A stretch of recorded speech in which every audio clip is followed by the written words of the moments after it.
Hello mga Inday! Samahan niyo ako sa aking kaganapan ngayong maghapon, no? So, ang ginawa ko dito ay kaalis lang kasi ng asawa ko papasok ng trabaho. Ang ginawa ko mga Inday, bumalik ako dito sa aking pinaghigaan kay manonood muna ako ng K-drama. Pagkatapos ko manood ng K-drama mga Inday, so tininan ko muna mga Inday kasi ang aking pimples mga Inday. So, pagkatapos mga Inday, nuna ko muna ito aking pangaligpitin na higaan mga Inday bago ako dun sa labas, no? Nakakatamad talaga gumalo lalo na naunahan ka na sa paghiga. Wala naman talaga akong magawa kahit bumangon na ako kay baka maghapon na ako dito nakahiga manonood ng K-drama, dito na naman ako nag-a-addict sa papanoorin ko. Ang sarap pa talaga humiga niyan pero wala talaga akong magawa mga Inday. So pagpasensyahan niyo ng aking arinula dyan mga Inday, no? Kasi tinatamad talaga ako pag gabi lumabas, 'di ba? Anong oras na yan? Ngayon pa talaga itapon ng arinula.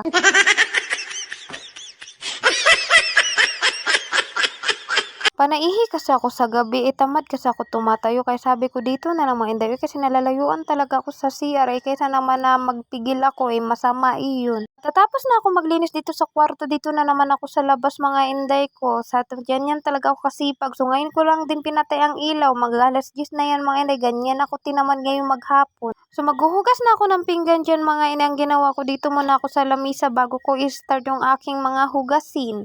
Kinuha ko muna yung lalagayan ko ng aking mga sibuyas na ko para ipaglagay-lagay ko na tong aking mga sibuyas. Nagkalat talaga dito sa lamisa. So, ginawa ko dito maghuhugas na talaga ako. Tambak talagang aking hugasin. Ito talaga ang pinakaayo ko yung maghuhugas ako na walang gripo mga Inday. So, wala naman tayong magagawa mga Inday, no? So, nilagyan ko unti ng sundoks mga Inday para maano yung amoy ba. O, diba? Pag isda talaga Inday, kaya nalalangsahan man good ako. Kaya nilalagyan ko ng sundoks. So, kahit na may yan mga Inday. Dalawa talaga ang punch kong gamit dyan. Yung isa dyan, pamplato lang yan mga Inday. Yung isa namang punch, mga pagpunas-punas ko yan dyan mga Inday. Kasi nagpalit talaga ako ng punch dyan. Tingnan nyo naman ang aking itsura dyan. Bara na talaga ako kukunin ng langit dyan. Ay, naunsa naman ni.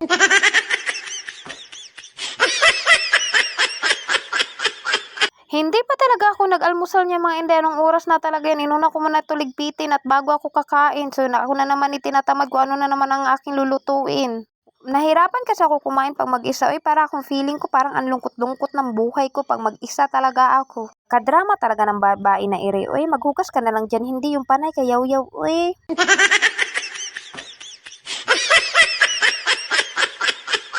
So, nagbabanlaw na ako dito ng plato, no? At akin na naman isunod na aking mga kaldero na ito, mga kwalay para ere. Tapos, ayun mga Inday, lilinisan ko na naman itong aking lababo kay nalalangsahan talaga ako. Kaya binabarang ko yan talaga ng sundro. Tapos ko dito sa lababo mga Inday, dito na naman ako sa aking lutuan. Kay sobra na talagang dumi-dumi na talaga. Kaya nilinisan ko. So, ayan na yung finish line niya mga Inday. Malinis na talaga yan. Tingnan kung para sa inyo, hindi. Para sa akin talaga malinis na talaga iyan. So, galit na naman, no? Pagkatapos ko na naman doon sa aking banggira mga Inday, dito na naman ako sa lamisa. So, nilagyan ko muna ng aking lamisa ng sunrox. Kaya talagang hindi ko na maintindihan ang itsura nito kasi wala pa talaga ako pambili ng linoleum. Linoleum. Inom sa linoleum, buwang ka.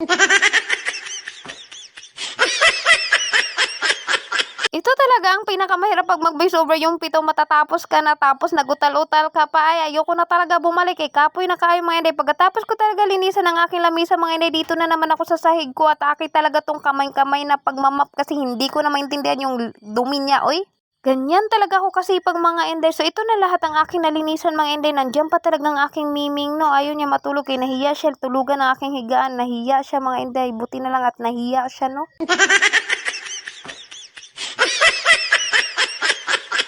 Ganiri lang talaga kaliit ang aming bahay mag-asawa mga Inday. So, tapos na maglinis si Inday mga Inday. Hindi ko na pinakita doon sa sala ko mga Inday. Noon maglinis ako dito na lang sa pagwawalis ko mga Inday. So, akala ko nga dyan mga Inday na uulan, no? Kasi ang aking mga tinanim, nako, naaawan na ako mga Inday. Lagi na lang talaga nag-ano, pero hindi naman talaga umuulan. So, hanggang dito na lang ang aking video mga Inday, ang aking pagbablog. Naway natapos ninyo, paki-like and share mga Inday ko. Salamat sa panonood. Bye-bye!